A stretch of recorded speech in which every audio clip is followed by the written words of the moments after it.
Good evening, everyone. Thank you for coming. We are the co-presidents of the Bellmore Elementary PTA.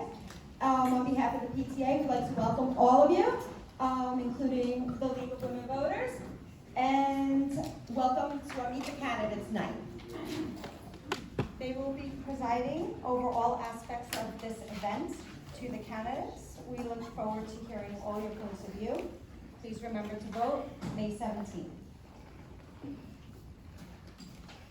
Good evening, everyone, and welcome to the League of Women Voter Candidates Forum for Bellmore Elementary Board of Education. At this time, I'd ask you to please check your cell phones and make sure they're on silent. And please rise and join me for the Pledge of Allegiance. I pledge allegiance to the flag of the United States of America and to the republic for which it stands, one nation, under God, indivisible, with liberty and justice for all. My name is Julie Meir, and I will be your moderator tonight. I live in Port Washington, and I do not vote in the Bellmore School District. The League of Women Voters is a non-partisan organization and does not support or oppose any parties or candidates. I will begin by reading the rules for this forum that all the candidates have agreed to. Pardon me, it isn't short. The moderator will be a member of the League of Women Voters from outside the district. Candidates' opening statements will be given in an order chosen randomly prior to this forum. We did that before you arrived. The same order will be used for closing statements as well as questions. Each candidate will be allowed 3 minutes for an opening statement. After all the candidates have finished their opening statements, the moderator will open the meeting with questions that have been submitted electronically before the forum. The electronic address for questions has been publicized with the forum, and we were having no questions from the floor. However, the bit.ly is hanging up on the table there. So if you have a question and we will have time, if we have time, we will consider asking your questions, so you can submit it electronically. The moderator will be the arbiter of whether submitted questions are appropriate, repetitive, or abusive. Each candidate will be given 1.5 minutes to answer each question. At the moderator's discretion, the time for a response may be reduced as long as it is the same for everyone. There will be no rebuttal. This is not a debate. Questions may be addressed to a specific candidate or to candidates in general, although all candidates will be given an opportunity to answer all questions. The moderator will attempt to rotate the order of responses for each question. A league member will act as timekeeper. Tonight, our timekeeper is Pat McCormick. She does not live in the Bellmore district. 1/2 minute from the end of any given time period, the timekeeper will warn the speaker by holding up the sign that says 30 seconds. Candidates, do you see the sign? Yes. Yes. Note the signal. When the time is up, the timekeeper will hold up a sign that says stop. The speaker will be allowed to finish the sentence. Repeatedly speaking past the time limit may result in a candidate losing time for a future question, or it might result in another candidate getting additional time. Candidates will have 2 minutes for a closing statement. Since the purpose of the forum is to determine the candidate's views, no substitute speaker will be allowed to appear should a candidate be unable to attend. That is not the case here, but I am reading the rules. No written or recorded statement may be provided in lieu of active participation by a candidate. Our league's empty chair forum policy reads, when one or more candidates is on the ballot and only one candidate chooses or is able to attend, then no candidate for that office will be permitted to appear. The use of props, charts, or visuals and the display of campaign literature is prohibited. In accordance with league policy, audio or video recording by authorized members of the media or the league will be permitted only if agreed to by all of the candidates present. And tonight, all the candidates did in fact give their permission. The league maintains the right to record the forum and to publish it on league-controlled electronic pages. No other recording will be allowed. No partial transcript or recording may be published without written permission from the league, and that includes on social media. All the candidates have agreed to these rules. I'd like to make a statement about applause. We have a very short time period here, it's 90 minutes. So I ask that even though it is natural to want to applaud something, I ask you not to, because it will definitely shorten the time that we have tonight. So our candidates tonight are Brach, this is alphabetically by last name, Michael Demetriou, Janet Goller, and Maryanne Kelly. We will begin with opening statements. The candidates have 3 minutes. The order of speakers was drawn randomly just prior to the forum. Ms. Kelly, you will begin. Thank you very much. Welcome everyone tonight to meet the candidates. My name is Maryanne Kelly, and I'm an incumbent on the Board of Education in Bellmore. I've lived in Nassau my entire life. I've been living in Bellmore for 30 years. I graduated from Cornell University with a degree in education, after which I taught animal science and biology at a high school level in the New York City public school system. I went on to work for Merck Pharmaceuticals. Thank you. I went on to work for Merck Pharmaceuticals as a sales representative on Long Island. Once I became a mom, that became my full-time devotion.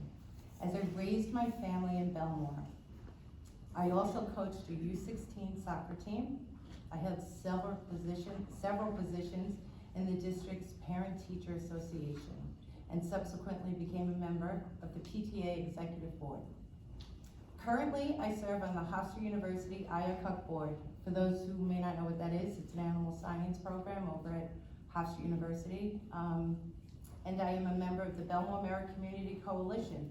Again, if you're not familiar with what that is, it's a high school program run over at Brookside, and we are very involved in educating the children regarding addiction, getting rid of drugs. You've probably seen our drug take-back days. And we were also the first to bring Narcan training into the district. I'm also a Bellmore Civic Association member. I foster rescue dogs at a local shelter, and I'm a licensed real estate agent. After devoting many years to various committees across the community, I became a member of the Bellmore Board of Education in 2010, and have proudly served on the board since. As a board member, we are tasked with, among other things, creating a shared vision for the future of education at the local level, developing and presenting the annual budget, steering the district to maximize student achievement, and remaining fiscally responsible for our community.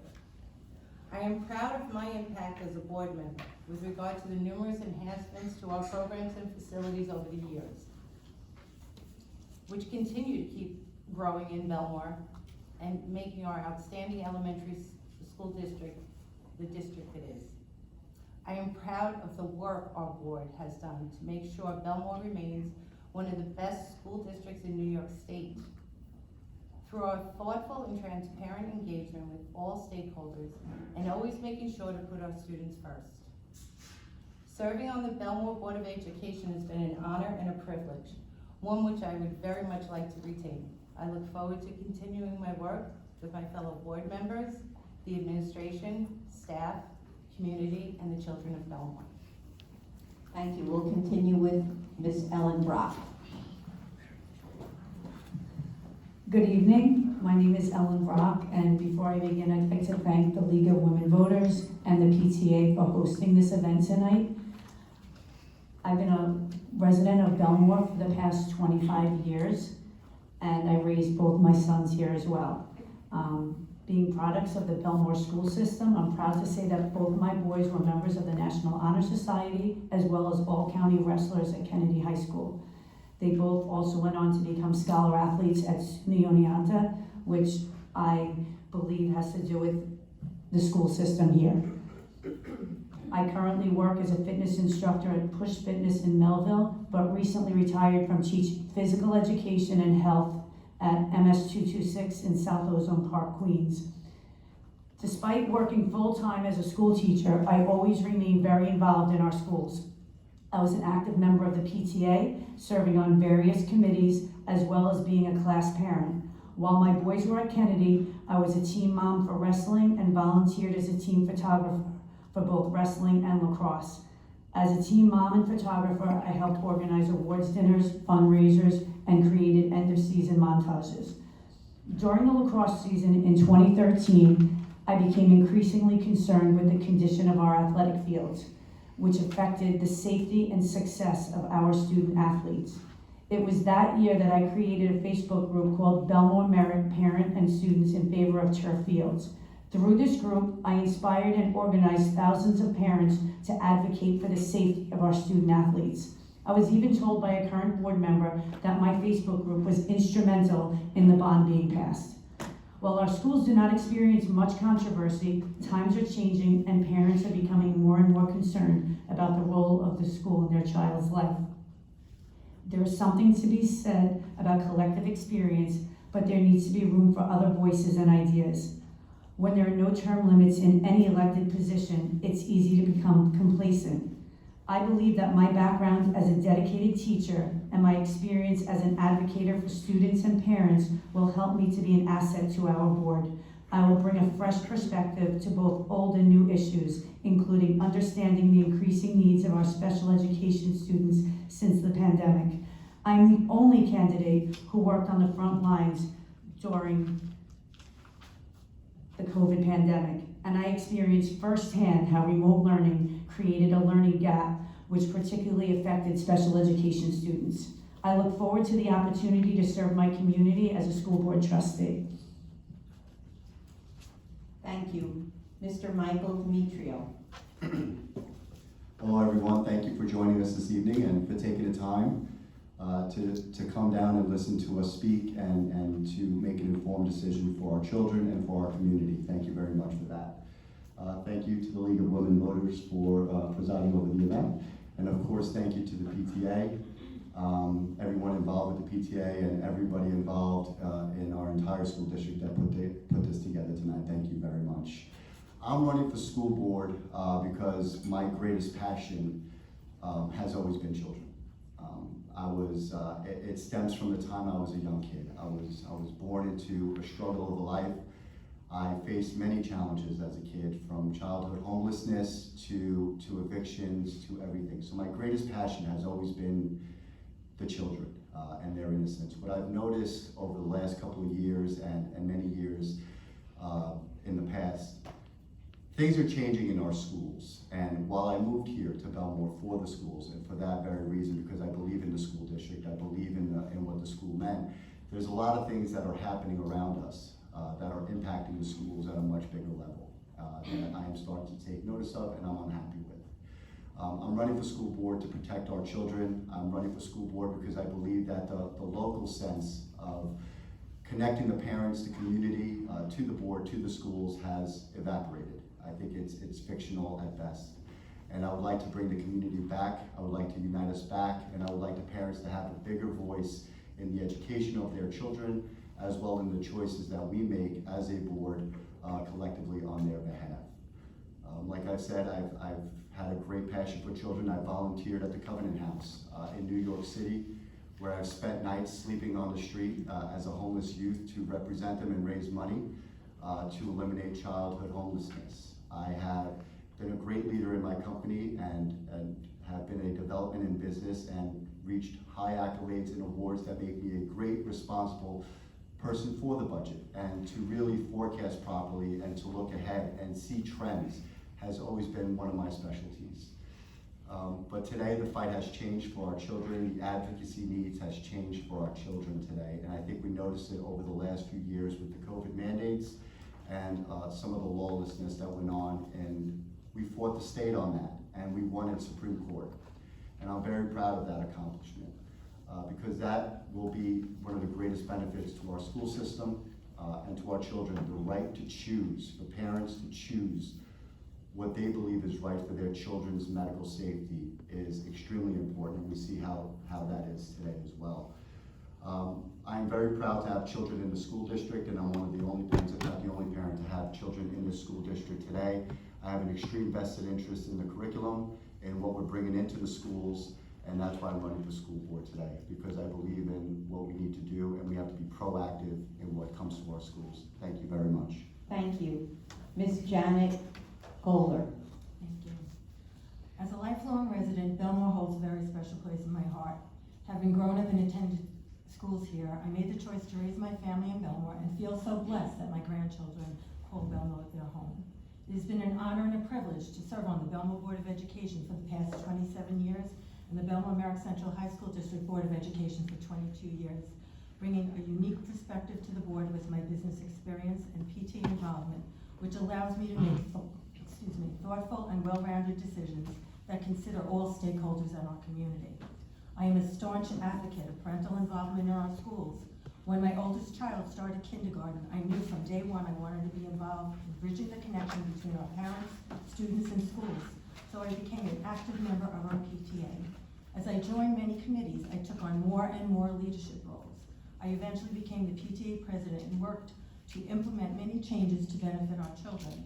I also became the PTA council president at both the elementary and central high school district levels and worked with our component districts, which helped me gain insight and ensure a smooth continuum from the elementary school district to the central high school district. I deeply care about all our children. As a PTA leader, I always prioritized involving, supporting, and educating all our parents. Therefore, I founded and was president of the Bellmore Elementary Special Education PTA to ensure that there was a parent advocacy group that supported our special education students and gave parents tools to help their children. My background as a financial operations manager for a major cheese importer these past 41 years has given me the ability to make sure that limited resources are spent wisely and efficiently in ways that best benefit our children. I believe our schools are not only an investment in our children's education and future, but they are also an investment in our homes and our community. My heart and soul reside with my family. My late husband Edward was a retired Nassau County police detective who I lost after 38 years of marriage. I have 3 amazing children who went through our schools, and I am very proud grandparent, Mimi, of my 2 grandchildren who currently attend Reinhardt and Sherwood schools. As a member of the Board of Education, I bring the perspective of an involved parent and business person who is dedicated to working on behalf of our children and community. My many years of working with our administrators, parents, teachers, and staff have given me the experience and insight needed to make thoughtful decisions that benefit all of Bellmore's children. I prioritize being a visible, involved school board member so that I understand the school's day-to-day workings, which provide me with first-hand information so that I can continue to raise thoughtful questions, construct practical suggestions, and make informed decisions. I am very proud of the many positive changes we have made in our elementary and central high school districts. Working together, we have accomplished so much, and working together, we can achieve so much more. I am grateful to the entire community for your continued support. Thank you. We will now begin with the first question, which will go to Ms. Kelly. Having children in the Bellmore district, PTA participation, attendance at school board meetings, participation on committees, and leadership roles in the community are often seen as criteria for sitting on the school board. In what ways do you agree or disagree? There were a lot of inputs there. The first one was having children in the district, so I may have to come back to you to ask you what the other ones were. I don't believe having children in the school district makes you a better or worse school board member. You know, just in looking at our district, there are like 750 some odd homes that attend our schools. It's approximately 14% of our population attends our schools. There's 86% of the population that are not involved in our schools. Everyone needs representation. I mean, it's great that I understand the heart connection you may have with the child in the school, but there are representation outside of that. There's also a huge conflict of interest at times, depending on the person. So, in the second part of that, what third I have part? PTA participation, attendance at school board meetings, participation on committees, and leadership roles in the community. Okay, first of all, PTA is paramount in my opinion. If you're not part of the PTA, you're missing, and you're not really giving in everything that you can as far as making your child's education and this school a better community. It's a selfless thing that people do. We put time and time into the PTA. They do so many wonderful things for our children, so I think it is paramount that people become a member of that. As far as attendance at school board meetings, if you want to be a school board member, I think it is so important that you at least go to one, to say the least. We have been at school board meetings. We'll have and to our stop you attendance there. is fantastic. Thank you. Ms. Brach, Yeah, could you repeat the first part of the question? having children in the Bellmore district, PTA participation, attendance at school board meetings, participation on committees and leadership roles in the community. Thank you. They're often seen as criteria for sitting on the school board. Thank you. I was a teacher for the past 28 years in New York City, and the past 3 years during COVID. I had students that their parents worked, their parents could not come up to the parent-teacher conferences, but that never meant that they didn't know what was going on in my class or with their child. There were other ways for them to find out. They could look on the online grade book. They could call me anytime because I always returned phone calls. I was very accessible and very approachable for all my students, all my parents.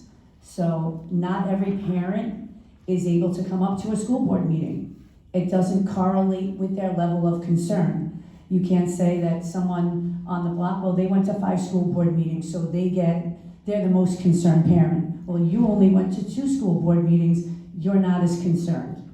So we shouldn't correlate parents being able to get to a meeting or being able to go to a PTA meeting either as their with level of concern. It doesn't mean that they're not concerned, it doesn't mean that that they don't know what's going on. There's other ways to find out what's going on, and I don't think that should be criteria, the only criteria. Thank you. Mr. Demetriou. So I'll try to answer all parts as quickly as possible. As far as having children in the school district itself, I think it's extremely important. And obviously, I have children in the district, so it is a vested interest extremely to be a part of everything that's involved in that child's learning. I want to know what's going on with the curriculum. I want to know what's coming in. I want to know what they're discussing. I want to know what's on the roadmap in Merrick. I want to know what's on the roadmap nationally. I want to be proactive instead of reactive in every single detail of these children's lives, because I have a vested interest in what happens to my children in this district. And I don't have any plans on taking them out of this district for high school anytime soon, like other members may have done so. I believe that a BOE meeting is very important. If it's accessible, and it should be, to be honest with you, and I think you should be a part of it if you can. But we are 90% to a working economy right now, so it does make it very challenging for many families to be able to take off work and make it to meetings, so I think they should be more accessible. I tried to go to a BOE meeting, and I found it to be very disheartening. I was attacked, I was videotaped. The video was shared throughout social media in a private group. Many things happened because of that, and it made parents feel like they couldn't go. I want to open that up and make parents feel that they can go, have voices heard at a BOE meeting, and not feel that they're going to be on an FBI watch list or called some bad names for doing so and having an opinion. Thank you. Ms. Goller. As far as children in our schools, I have grandchildren who are now attending our schools. When I first became a board member, my children were attending our schools. At one point, I had no children attending our schools, and now my grandchildren are. Throughout my role as a school board member over these past 27 years, I've always felt I had children in the schools. I have and still have 6,100 children who attend our schools. When I sit at the board table, I'm sitting at that table for all 6,100 of our students who attend from our pre-K to our high school. So as far as having children in the schools, while we may have a vested interest, we all as board members have a vested interest in the entire school population. I've always felt very strongly about that. every child is my child, and every decision I make impacts every child.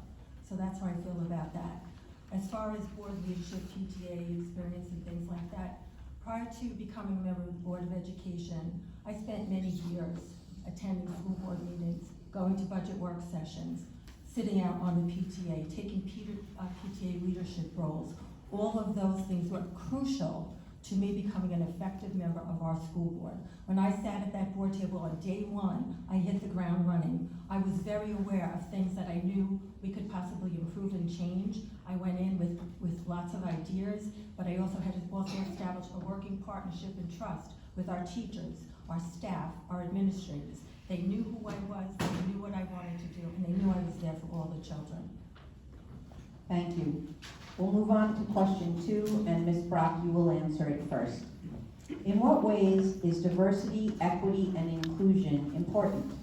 As a board member, how would you show commitment to equity and fairness and support all students from differing social and ethnic backgrounds and of different genders and sexual orientations? Would you look to hire a more diverse staff?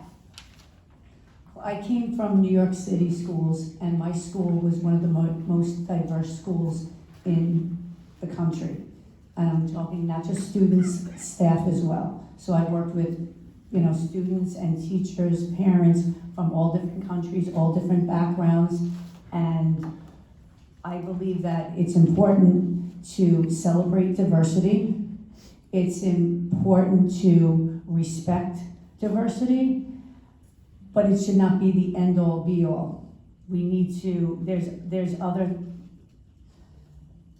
when we implement any program that uses taxpayer dollars, we need to quantify a need for that program. We can't implement programs because social media says they're good. Or we need to do this because it's on social media.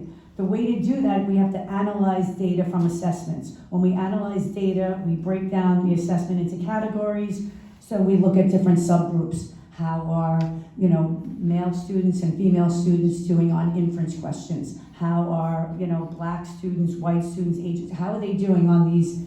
Those are the subgroups that you're looking at. So we need to see, the trends and who's underperforming. So we need to find out, are these diversity, equity, and inclusion programs, are they going to help these underperforming subgroups reach grade level or excel? So that's something that we need to look at. We don't want, it would be wasteful to spend money or implement a program that's not needed. So I'd like to see the data that's being used that makes these decisions. We'll have to stop there. Mr. Demetriou. Yes, so I support diversity, I support including of children, of course. I support, it's hard not to support such a great set of words. But what I don't support often enough is what comes underneath. So I would have to look at everything just like Ellen said. We would have to look at the data and really speak to the community itself. What does the community need? And really attract what is needed to teach in accordance with the actual community. Not just put a blanket policy over our school system just because somebody else is doing it someplace else and that's the new fad. I believe as a coach for 8 years in this community, immersed with the parents, with the families, with the children continuously across football, across soccer, across baseball, across all of it, speaking to them and knowing them, I think we have an incredible community. So one of the things I would speak to is actually including them back in a little bit more.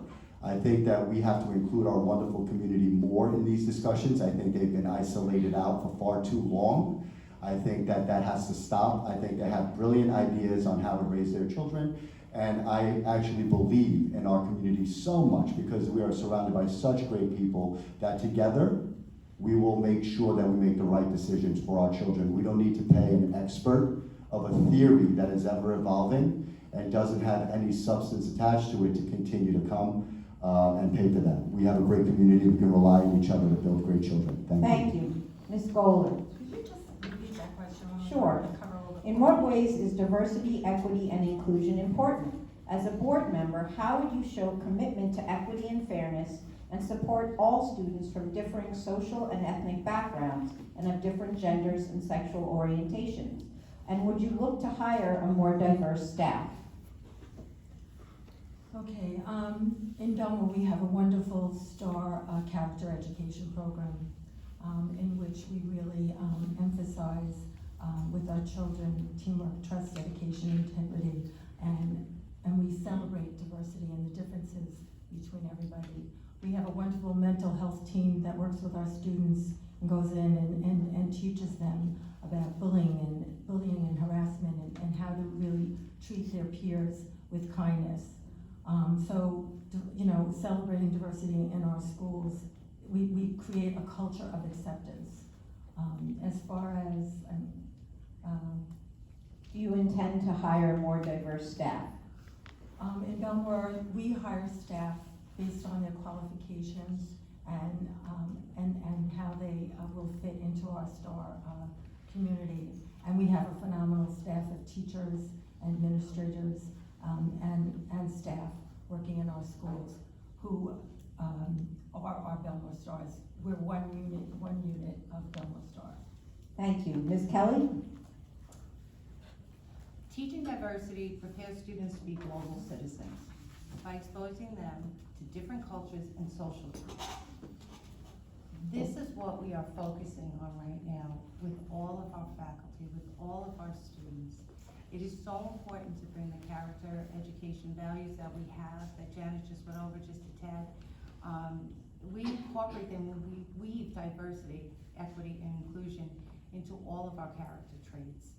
A diverse faculty and student body, along with the environment that promotes equity and inclusion of all voices, is the heart of education.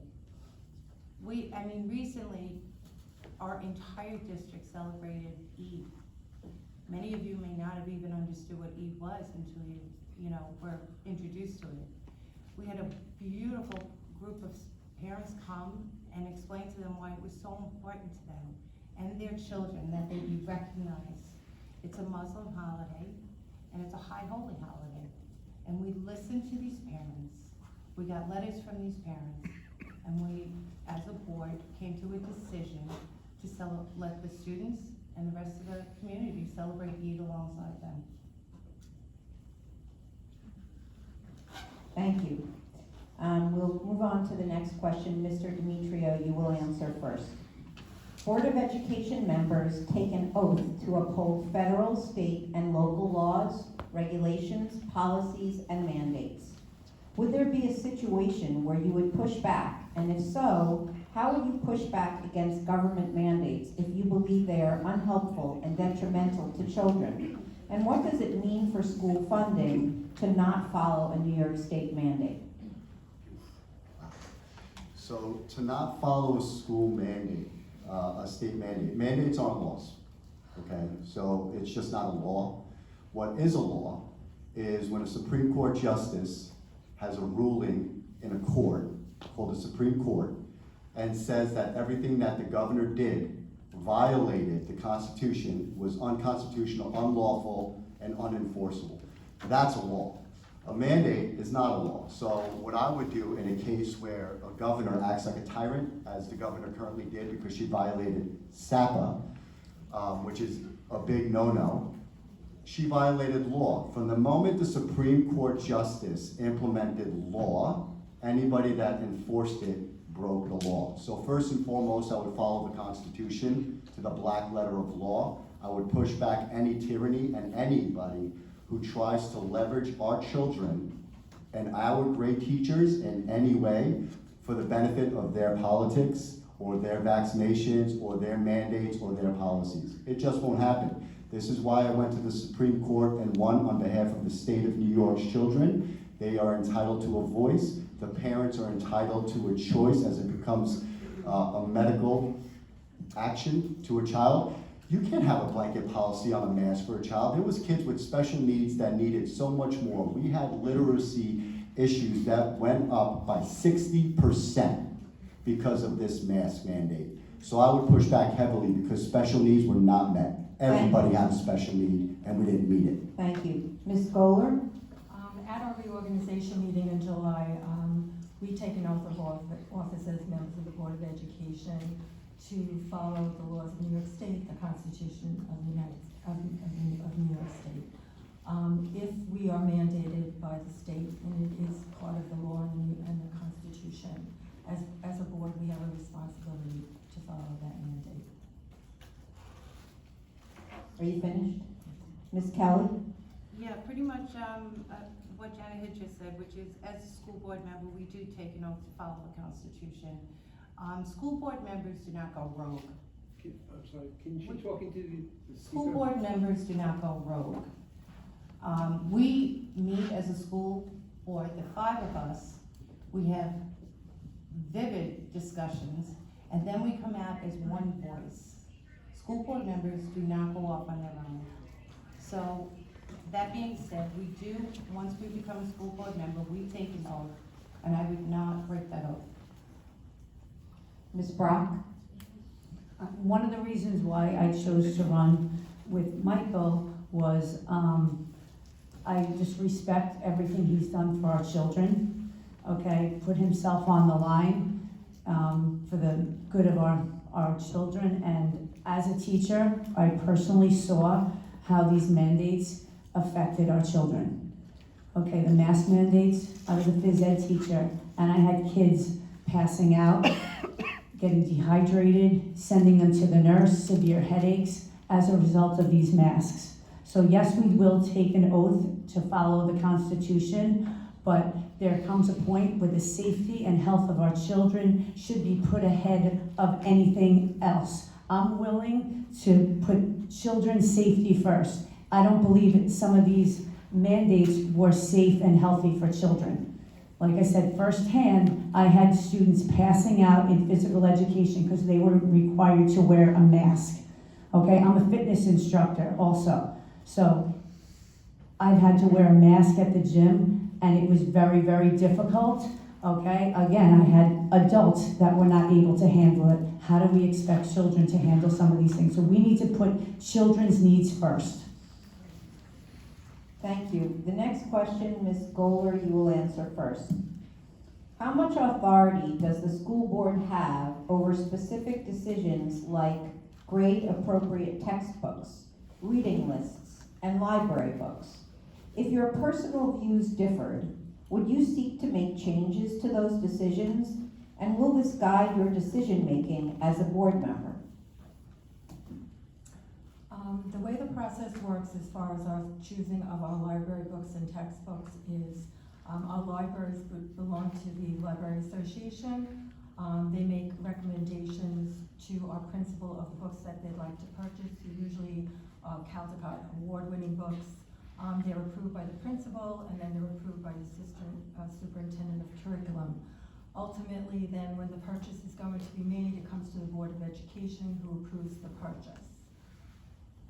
As far as our oversight of it, again, we hire educational experts. They are our assistant superintendent of curriculum and our library, who ultimately make the right choice, age-appropriate choices for our children. Thank you, Ms. Kelly. Could you repeat that, please? How much authority does the school board have over specific decisions like grade-appropriate textbooks, reading lists, and library books? If your personal views differed, would you seek to make changes to those decisions? And will this guide your decision-making as a board member? There are so many layers in place regarding getting literature, curriculum, and of course library books in front of our children.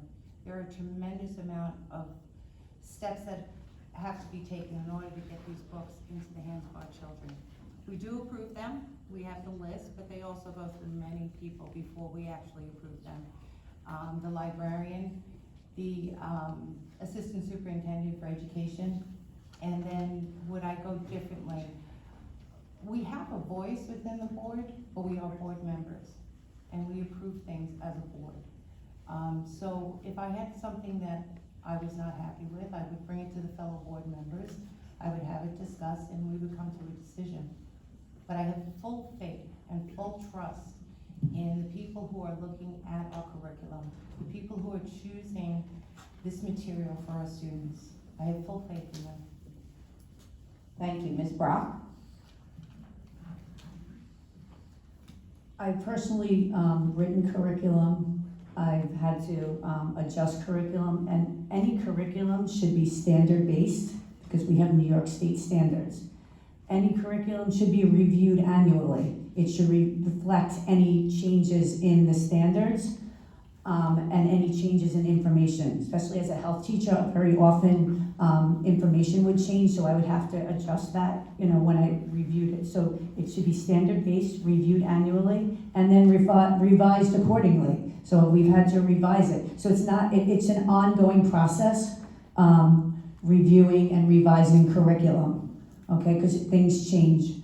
Also regarding, it should be age appropriate and grade appropriate. Regarding books and the other process, that's something I believe that I'm gonna be trained. If I become a trustee, there's 1 year of training, okay? So within that 1 year of training, which I'm looking forward to, I believe I would learn about this whole process and how this all works. Because as someone who's never been on a board, that's something that I'm gonna have to learn. Thank you. Thank you. Mr. Demetriou, I apologize, but do you mind repeating the question? Not at all. I'm sorry. how much authority does the school board have over specific decisions like grade-appropriate textbooks, reading lists, and library books? If your personal views differed, would you seek to make changes to those decisions, and will this guide your decision-making as a board member? So I would look to, assuming I won the trust of the people in the community, I would look to current board members for some advice, obviously, on the oversight and some unpacking there. And of course, we would follow New York State standards. That being said, I would like to have extreme oversight. I would like to have an extreme voice in it, and I would like the parents to have a very heavy voice in that as well. I think the curriculums are changing significantly on a national level, and I don't like what I'm seeing. So I think the board has to have a much stronger voice in that, starting now. I see a book that was being distributed now as a beta program in New York City that's supposed to start in 2023. It's called Our Skin, where it blames racism strictly on white people for developing racism. And that's a book that's going on in Staten Island right now in the New York City schools. It's in 3 schools right now. What starts in New York City makes its way out. The other thing I'm looking at, Senate Bill 6616, the irony of the numbers for me. That being said, in that Senate bill, they're proposing that elementary school kids have sex education training, masturbation training, sex toys training. They want to actually have sex toys, teachers with sex toys showing your kids. Look at the bill, Senate Bill 6616. I don't think that's age appropriate at all. So for me, I would have to say that I would look for very age appropriate books. I would take a very proactive role as a board, and I would push back heavily on anything that I found to be not age appropriate. Thank you. The next question, Ms. Kelly will begin. How did the current board and administration handle challenges faced by the district during the pandemic? What did they do well, and what could you have done differently? And going forward, what is the school board's role in keeping our children safe in schools during current COVID waves? Did Janet answer? Yeah, She went first last. Janet started, I believe. Yes. yeah, with the library. Yeah, she started. Thank you. So sorry. Can you So- repeat that again? Sure. How did the current board and administration handle challenges faced by the district during the pandemic? What did they do well, and what would you have done differently? And going forward, what is the school board's role in keeping our children safe in schools during current COVID waves? It's a great question. We did what I seem to feel is the best job of all the districts on Long Island regarding COVID. We've all seen the list of what we've done in order to get the schools back open. We have not missed one day for our students in getting the schools up and running. We also went out and we bought barriers for the desks. We actually had tables in the younger district, in the younger grades. We got rid of all the tables and we went out and immediately bought desks, and we gave them barriers so that the children could get back into the classroom. We did a lot of training for our teachers and how to keep the kids safe. We did this is not our first disaster. Let's do that. Okay, we've lived through a couple of instances as Bellmore residents. Sandy being one. This school district has always risen to the occasion, has always knocked it out of the ballpark as far as getting the kids back in the classroom, back into learning. And I stand by everything that has happened with our COVID reopening and keeping our kids safe. And I think we did just a great job. Ms. Brach? COVID was an eye-opener for all of us. No one expected it. We weren't prepared for it. Schools weren't ready. Teachers weren't trained. And in a huge rush, everybody was forced into this remote learning that they were not ready for. And, you know, everybody did the best they could. Some of the things that I would change, they had Zoom meetings, the Zoom board meetings during COVID. I think that should continue. I'd like to see board meetings where everybody, more accessible to the community. Everybody could, you know, just go on the computer if they're not able to get out. Let's say they can't get a babysitter or they're working. There's plenty of reasons why people can't get out. And now what we've learned through COVID is that we can be more accessible to people through Zoom or live streaming. So that's the plus from COVID. And I found that what I learned as a teacher through COVID is that I made myself more available to parents, like multiple different ways. They could reach me, they could come on a Zoom meeting. We had Zoom parent-teacher conferences. They could call me, text me. There were so many ways to stay in touch with parents. So I think that that's definitely something I would change, is continue with the Zoom meetings for all board meetings. Thank you. Mr. Demetriou? Thank you very much. Just to repeat it, how did the current board... How did the current board and administration handle challenges faced by the district during the pandemic? What did they do well, and what would you have done differently? And going forward, what is the school board's role in keeping our children safe in schools during current COVID waves? I think I currently saw that one of our grades in diversity was a C+, so I'd probably give us, and keeping the pun of the C, a less than a C on that rating, to be honest with you. I think we did a decent job with what was thrown at us. I think that I had great conversations with Dr. Famolaro very early on about outside blanket teaching, doing things with tents. I know the PTA was heavily involved with that because he would always tell me he's speaking to the PTA now about it.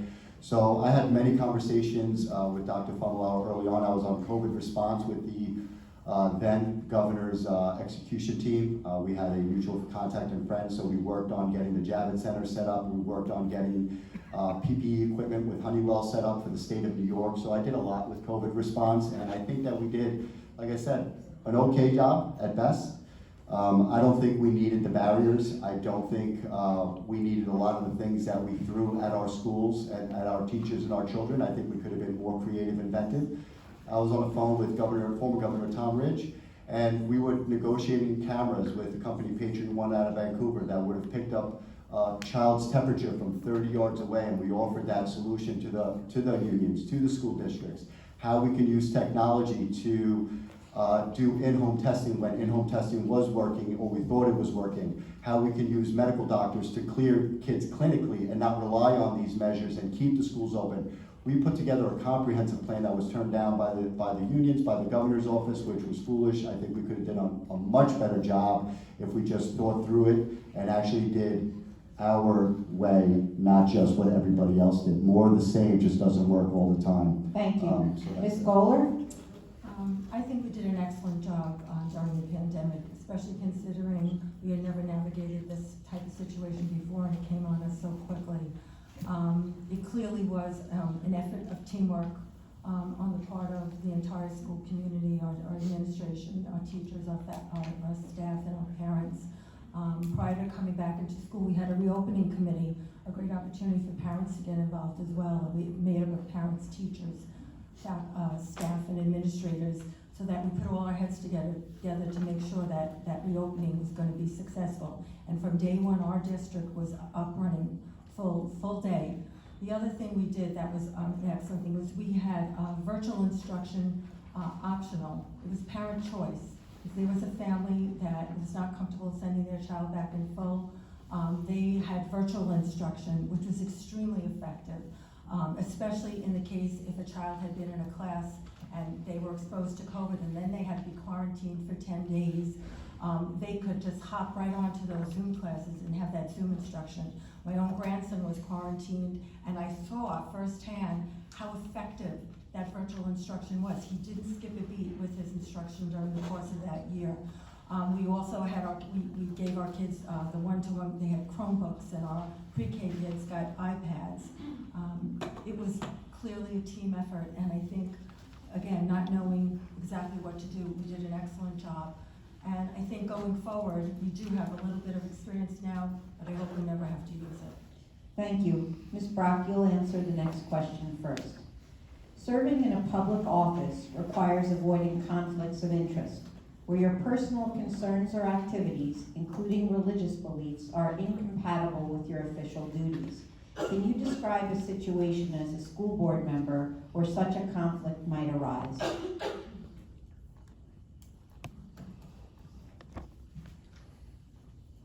I don't believe that people's religious beliefs should get in the way of how you serve on a school board. Could you repeat the question? I'm a little bit Serving in a concerned. public office requires avoiding conflicts of interest where your personal concerns or activities, including religious ones, are incompatible with your official duties. Can you describe a situation as a school board member where such a conflict might arise? I don't think that we should be bringing up people's religious beliefs. If there's a separation of church and state, right, I'm not sure why religious beliefs would be an issue. And if someone has personal religious beliefs, they're entitled to those beliefs. And I don't understand how that would be a conflict with doing your job. I worked as a teacher for 28 years. I'm a born-again Christian, and it never got in the way of me doing my job. Thank you. Mr. Demetriou? Just repeat that question again, please. I just want to make sure I have it correct, that's all. Serving in a public office requires avoiding conflicts of interest where your personal concerns or activities, including religious ones, are incompatible with your official duties. Can you describe a situation as a board member where such a conflict might arise? No. I can't think of a single conflict of interest with any religion, to be honest with you, whatsoever, if that's the question. And I don't think I could envision any conflict of interest in the elementary school. I believe everybody has a right to their religious beliefs. I think they can express it freely however they wish with their children and with their families. I was actually surprised at the holiday that was mentioned earlier because I believe the date was even gotten wrong. Merrick was off on one day, Bellmore was off on the other day, so they actually didn't even have the date right. So I just didn't even view that was really that celebrated. But in my humble opinion, I'll state that, but I see no conflict of interest whatsoever with any religion. Celebrate it, you're free to do so, and I believe that you should be able to do it with your family whenever you want. If a kid wants to wear their belief on their sleeve, let them. If their family chooses to do so, let them. Let's honor it, let's celebrate it. We're an inclusive community all the way through. We don't need, like I said, paid for experts to tell us these things. I am immersed as a coach with the community 3 times a week with the parents and the children. We celebrate each other's beliefs. We're great friends, and yeah, I see no conflict whatsoever. Ms. Goller? So I think basically the question says to describe a situation where such a conflict of interest might arise. I don't know of any situation that has ever happened. It's a confusing question. So the question is not solely about religious beliefs, it's a question about conflict of interest. Okay. Same answer. There's never been a situation. Ms. Kelly? Describe.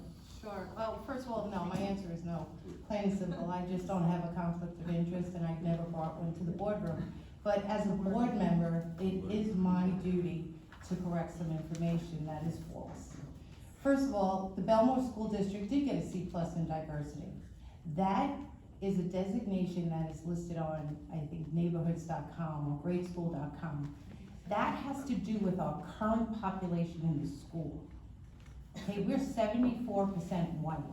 So as a result, our designation is a C+. It has nothing to do with our ability to be diverse or to teach diversity. For example, the Syosset School District has a 65% Asian population. They have a B in diversity, simply because their population varies.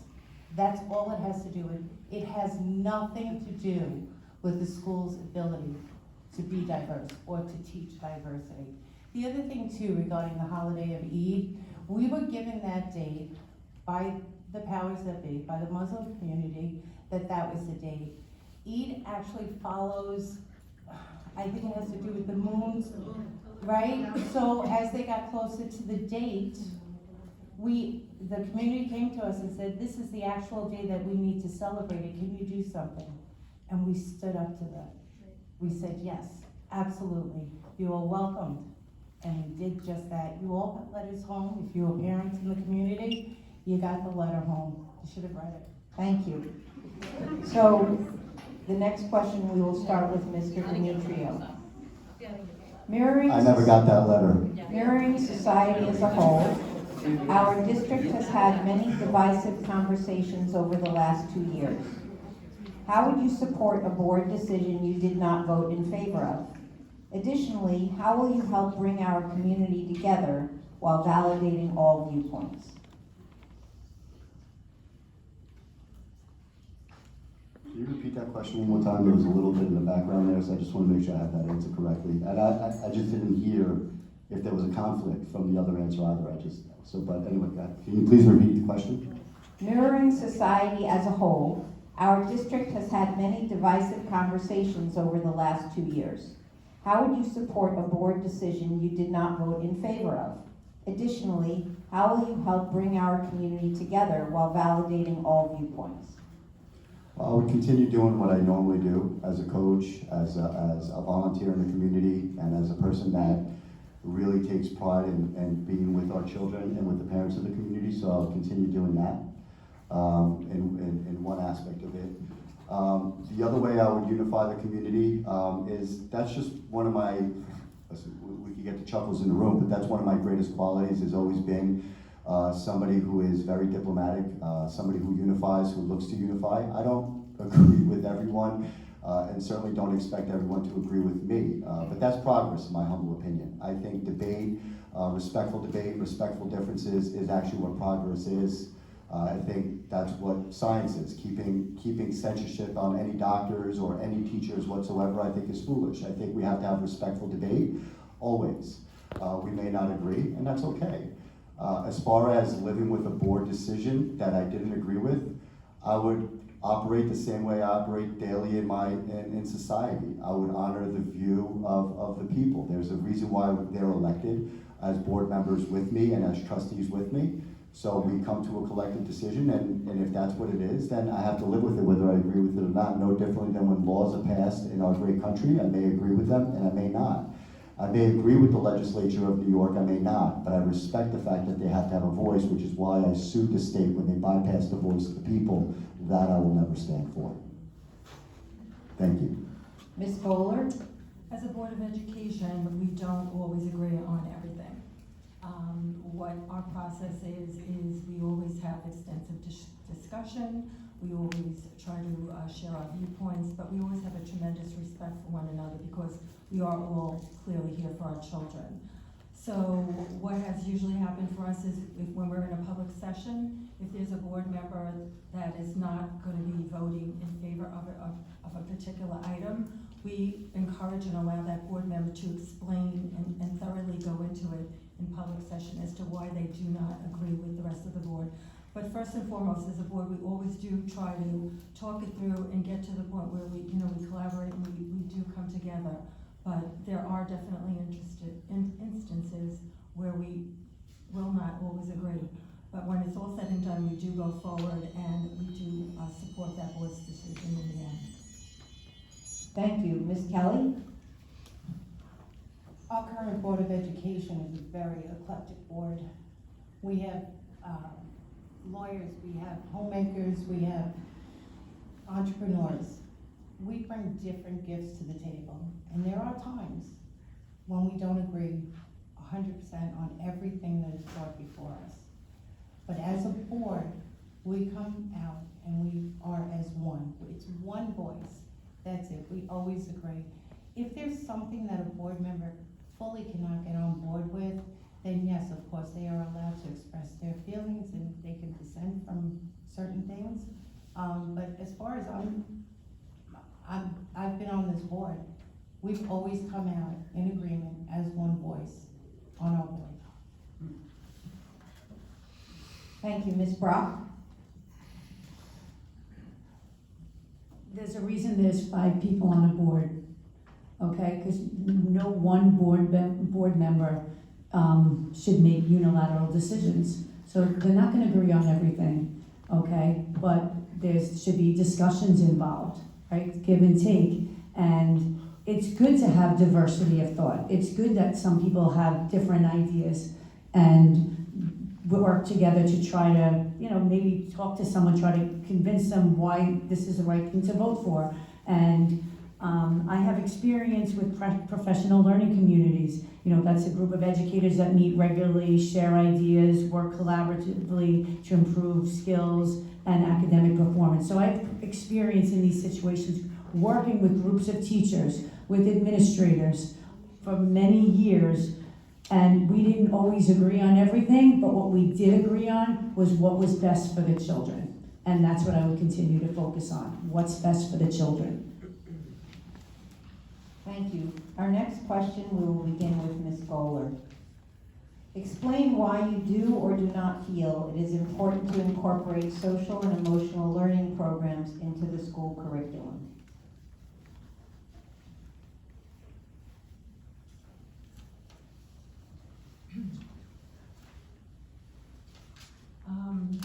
We have a wonderful mental health team who works very closely with our children. We have a pushing program where they do workshops with the kids on bullying, and we also have our Star Course Value program where we teach and we teach leadership principles. So we're really doing a lot with social and emotional. We do believe in working with the whole child philosophy, academic, social, and emotional. I think it's very important to support our children. I know during COVID, a lot of our families and children, did have a little bit of a hard time adapting to it. During that time, I know our mental health team worked, and we had a virtual program for our parents, and we have workshops for our parents as well regarding those things. In our budget for next year, we are adding a half-time psychologist position, again, to increase the services that we're offering to our children and help them deal with their social and emotional needs. The other thing, recently I was also speaking at the high school level to Mr. Harrington about trying to find a way for the elementary school district to partner with the Northwell Health Program that we have at the high school level, which is so effective. And one of the things we're looking at the high school is also expanding our wellness hours so that our elementary parents can benefit from that as well. Thank you. Ms. Kelly? At Bellmore, we take great pride in producing the whole child. We could give children the best education, but if they're not kind to each other, if they don't know how to relate to other people, we really haven't done our job. We have core values here at Bellmore, and if you work here, or if your child goes here, you probably know them better than I do. They are teamwork, integrity, dedication, trust, and respect. We have built a foundation in this school of all of those core values. We turn out children to go on to the high school level with respect for each other.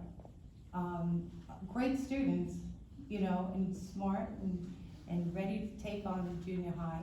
But at the same time, we are also giving them those tools that allow them to be better citizens, better friends, and better community members.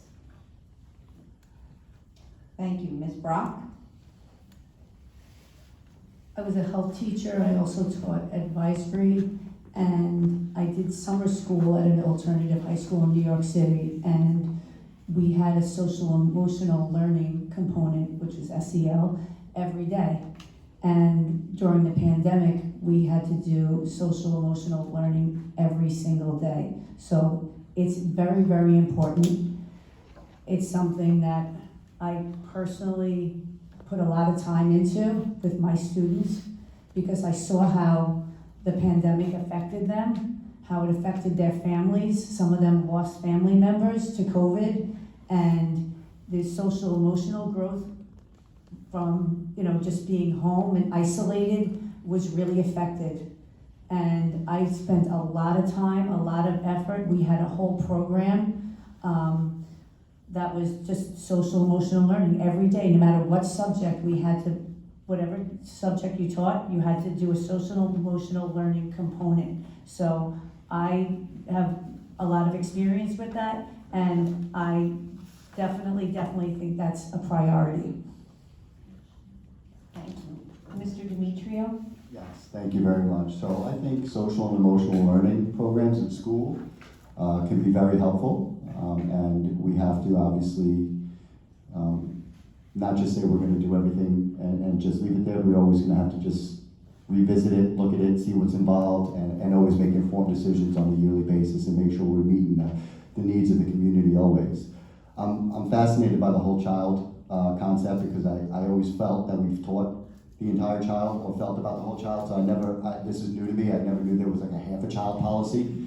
So I fundamentally believe in always teaching the entire child, and I don't mean to be facetious, but sometimes these phrases, they go too far. But I don't believe we taught the whole child, so to speak, or we looked at the whole child, so to speak, during the COVID pandemic. We saw an increase, about 60% increase in speech deficiencies because of what happened. Children couldn't differentiate between hate, anger, anything, because they identify through the mouth, through what they see and what they see with the eyes of the individuals. Mental illness will play a huge role. Irreparable harm was significant over the course of this, and it had nothing to do with COVID. COVID was the least of our worries, to be perfectly candid. The greatest worry and our concern right now is the children's mental aspects and what irreparable harm was caused by the policies that we allowed all the way through. The definition, not in my opinion, but in Albert Einstein's opinion, he was a smart fella, is doing the same thing over and over again and expecting a different result. I think that's what we did. When it came to special needs, we just kicked the can, and we got to do more now. Thank you. The next question will start with Ms. Kelly. What leadership roles have you held in the Bellmore community that have allowed you to gain the necessary knowledge and expertise to understand and make decisions for the best interests of all children? Leadership roles are important when you decide to be a school board member. My leadership roles, can you hear me? Sorry. My leadership roles started with the PTA. PTA, I was on the Ways and Means Committee. I was on lunch back when we had lunch. Now we have full swing cafeterias, but back then it was a bear. It was. And then I wound up being EVP over at Winthrop. I'm also a Bellmore Merit Community, I'm over at the Bellmore Merit Community Center, as I said previously, at the high school. I've been on that committee for about 9 years. We have meetings once a month. I'm there at 8 o'clock in the morning, and I get to meet my component friends from the other districts. It's together with some psychologists and the principals over at the different schools. We meet and we try to think of things that we could do together to make the community more cohesive. I'm one of the original members there, as I said, and we brought in the Narcan training. As the Board of Ed, I've been president, vice president, I've been on the purchasing committee, and the community relationship committee. It's very important to be involved. Thank you. Ms. Brach? It is very important to be involved, but not everything has to be something that you could put on a resume. You can be a leader without it being something that, look at me, look what I did, take a picture, put it on Facebook. Sometimes how you behave every single day represents you being a leader, right? How you treat other people. People look up to you, okay? If you're a parent, you're a school board member, they look up to you. Are you the person online at the grocery store complaining about something? Or are you letting the elderly person go in front of you? How you treat people every day is very, very important, not just what you can put down on a resume.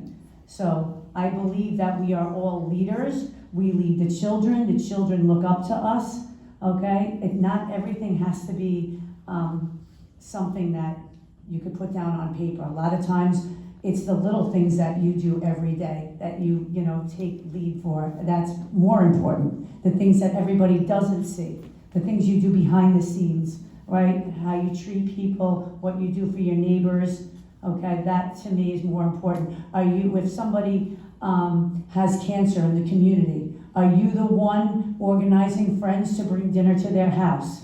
That may not be something I'm gonna write down and say, look what I did, I'm involved in this, but it's something I'm gonna do anyway. I'm gonna bring them dinner, gonna make sure they have what they need. What can I get for you? What can I do for you? And that's being a leader also, okay? And sometimes that's more important, what we do for our fellow community members. Thank you. Mr. Demetriou? Would you mind just repeating the questions? What leadership roles have you held in the Bellmore community that have allowed you to gain the necessary knowledge and expertise to understand and make decisions for the best interests of all children? The leadership roles I've held in our community would be the coaching that I do, the volunteering that I do to coach our kids. Whether it be football, whether it be baseball, that's my leadership role. I take a very passionate belief in raising our children to believe in themselves. I think every game, when I speak about baseball, I speak to our children, I say, listen, look at baseball the way you look at chutes and ladders. There's a reason why they call it a game. If you can't have fun, you can't be great. You'll never on-track great. You have to believe in yourself and you gotta go for it. Those are the fundamental rules that I always teach our kids as a coach and as somebody. And one of the greatest things that I hear back is when a mom tells me that her son, who's not even one of the kids I coach yet, is repeating what I say to his older brother when his older brother is down. Just do what Coach Mike D says. Just have fun, believe in yourself, and go for it, and everything's going to be great. I believe in what Elem said. I think that that is a leadership role. I think that everybody up here has presented that they are a leader. We disagree, perhaps on much, but I think Ms. Goller has shown that she's a leader. She's been doing this for 20 years. I think Ms. Kelly has shown that she's a leader. She's been doing this for a long time. So I think we've all presented that we're leaders in our own way and look to do what's best the way we believe it. And that's what I will continue on doing. Thank you. Thank you. Ms. Goller? Okay, we're looking at leaders in the Bellmore community. And I think being a leader in the Bellmore community before you're becoming a school board member is essential and important in becoming an effective board member. I was president of the Bellmore Elementary PTA, the Bellmore Elementary SEPTA, vice president of Grand Avenue PTA, president of Kennedy High School PTA, the council of PTAs at both the elementary and the high school level, vice president of the Sports Booster Club, and I'm the chairperson of the Kennedy Fashion Show in my 26th year. Having a lot of fun this year with that. Among the candidates. It's May 26th, by the way, if you have nothing to do, please join the senior class event. No, I'm way past that. All of these experiences really helped me hit the ground running as a board member. I worked together with parents, teachers, staff, and administrators at both the elementary and high school level, and I made a very special connection with all of them, and we established a trust and a working partnership to work for our children. I sat on committees. I learned about our curriculum. I learned about, I was on the site-based team at Kennedy as well. I got to work with students, and I got to hear from students firsthand about their experiences. How was it as you transitioned from elementary to middle school to high school? It's the greatest thing doing that fashion show because that gives me that opportunity to find out what do we do right and what could we do better. I mean, that's an important thing about being on these committees. You're visible, you're involved, on the day-to-day workings of the school. You get to see firsthand what's going on in your district, and as a board member, that's crucial to being an effective, successful board member. Thank you. This is our last question. For incumbents, please offer one positive thing about each challenger. And for challengers, please offer one positive thing about each incumbent. Ms. Brach, you'll go first. Well, I'm gonna start with Ms. Kelly, and I think Ms. Kelly is a very hard worker, and she has excellent experience, and she's done a great job. Michael Demetriou, I think he is also a very, very hard worker. He cares more for kids than anybody I know. He's done such an amazing job to fight for our kids, you know, to do what's best for them. I mean, to take it all the way to the highest court in the state. A lot of people wouldn't put themselves on the line, but he did. And I have so much respect for him for that. And Ms. Goller, too. Ms. Goller has done so much for our board already. I think she is a very kind person. She really cares about children. And I appreciate both Ms. Kelly and Ms. Goller for everything they've done. Thank you. Mr. Demetriou. Yes, thank you very much.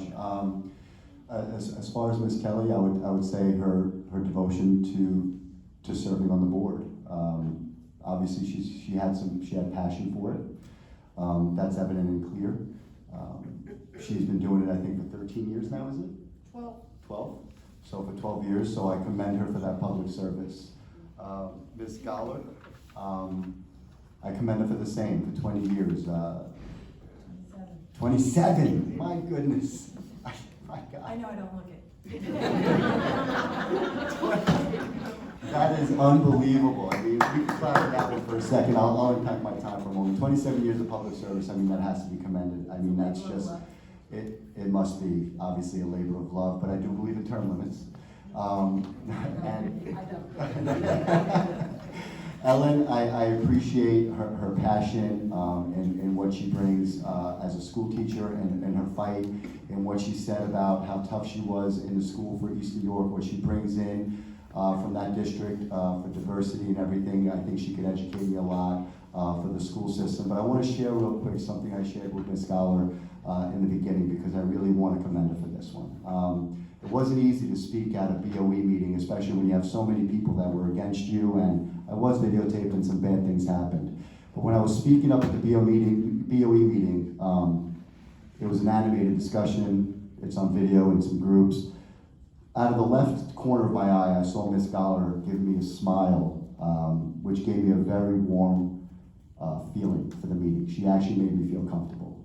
So I want to commend her for that. It's never been easy to put yourself out there, especially alone at times. So I will commend her for actually being a very kind person who made me feel comfortable that moment. And I want to thank her for that sincerely. And I want everybody to know that that's what she did. So thank you. Ms. Goller.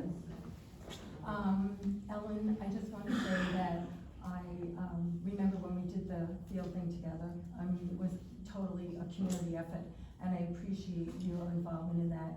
I know you were very respectful and worked hard with the board and the whole entire community on that, and I appreciate that. Michael, one thing I know from speaking with you, and we've only met tonight for the first time, I know that you truly care about children, and I commend you for that. And Maryanne, my buddy, my friend, it's a pleasure working with you on the board. You're a phenomenal board member. You always put children first. You put in the time, the effort, the energy, and I look forward to continuing to work with you. Thank you. Ms. Kelly. Yes, and I'm sorry if my answer before about 12 years was curt. I was actually writing down things to compliment the fellow members up here. I admire anybody who wants to do public service at this level, especially. And both of these candidates, they should be commended. They showed up. They showed up, and they let us know exactly what they would do, how they are feeling. And that takes a lot of guts. So for both of them, I say thank you for showing up. Thank you. I really appreciate that. The other thing is I gotta tell you, it's nerve-wracking sitting up here. Our knees are shaking, our feet are pumping up and down. It's nerve-wracking. and you maintained your composure, and for that, I give you a nice compliment. Thank you again. As far as Janet is concerned, I can't even begin to tell you. First of all, during this whole campaign thing, she could literally help a president get elected. She hit the ground running. I would call her and I would try to say something like, what do you think about it? And she's already ordered it. It's already in the mail coming to us. It's amazing. She is a class act, and she has always put our schools, our children, our community at the forefront. She's iconic. And I'm very glad to call her my friend and my co-running mate. Thank you. We will now hear the candidates' closing statements. They each have 2 minutes, and we will begin with Ms. Kelly. Me again? You wanted number one I just there. told you my Wait knees are there. shaking. You got number one on the ballot. There you go. I always There get you go. I gotta pay for that one. Okay, it's a prepared statement, so it should go quick. I would just like to thank everyone again for being here.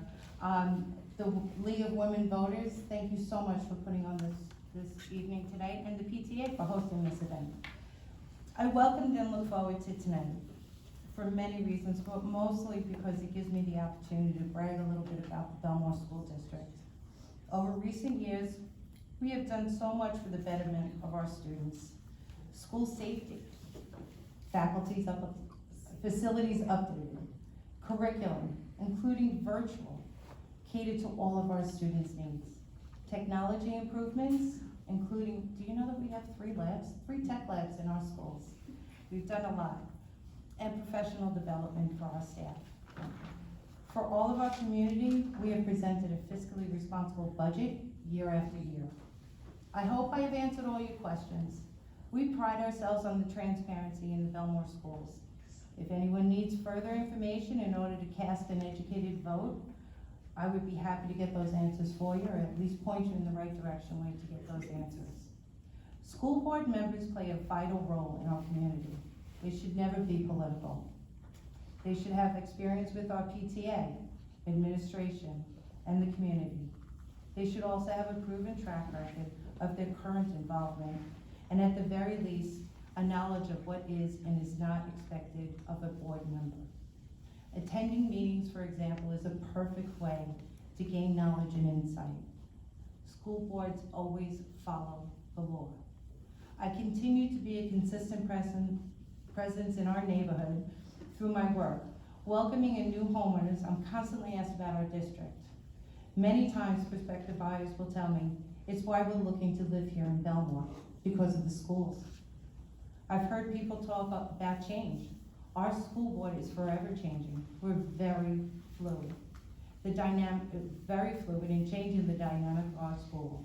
We incorporate parent and colleague input into many decisions, and fresh ideas are always welcomed. Again, I hope you had an informative evening, and I welcome everybody for those questions, and thank you again for having us. Ms. Brach. Again, I want to thank you for having us here this evening. So my closing statement, I'm the only candidate who taught during the most challenging time ever experienced in recent history.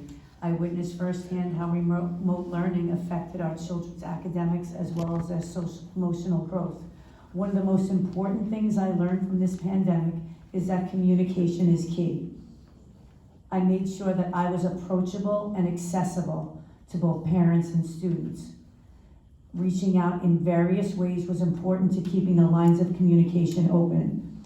I also made sure to attend online workshops, meet with other teachers, and meet with school administrators and support staff regularly. As a school board trustee, I feel that we should value our parents' role in their child's education and work together as partners.